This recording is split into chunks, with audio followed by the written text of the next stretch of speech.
like to end this conversation, Paula, with some direct recommendations to, any young professionals that may be listening.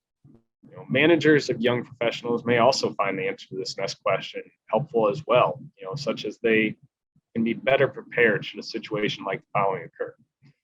Young professionals always appear eager to learn or hungry, as it's often described. This often leads to them taking on anything they can get their hands on and pushing for new learnings. So what do you feel are the positives and negatives of this hunger? And is there a healthier approach to acquiring learning when you first start out? I would have to say always yes. It's important to always have that curiosity about what you're doing and how and why and what things. So don't lose that curiosity ever. I think it's really important. You might feel like the 5-year-old in the room, always asking why? And it's important to find the right person to ask that question so you get the answers you want and you get the encouragement. The other thing is people should feel like they have that ability to ask the question. So just because you don't know the name of something or the way something currently works doesn't make you any less. It's important to know that you have a knowledge and an intelligence and you're bringing this to the table. So I do not want to discourage the curiosity by any means.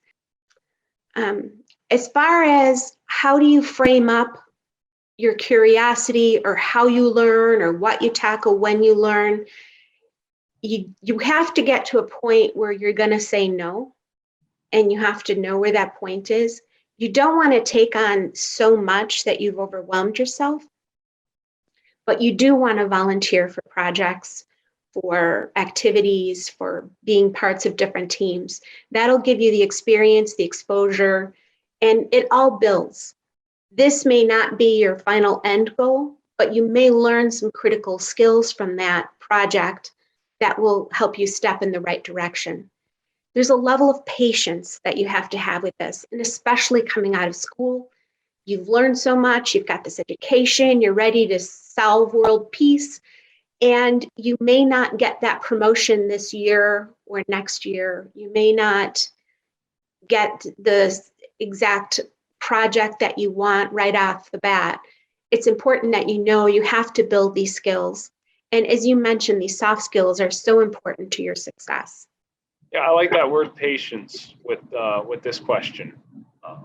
I would say that I have seen in just my short career that coming off right off the bat and saying I want these kind of developments or I want these types of projects. A lot of times, especially because right now we still deal with a very broad age gap.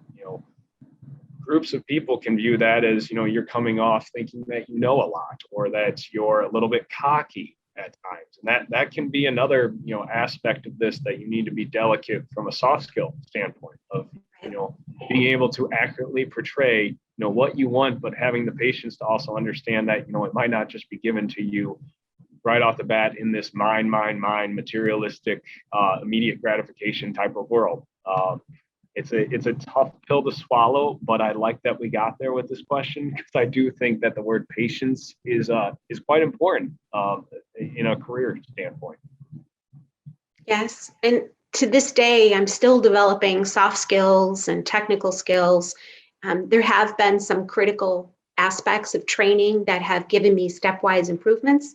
For example, becoming a Six Sigma black belt, the mini-tab training for jobs and the things that I've done in the past have been invaluable.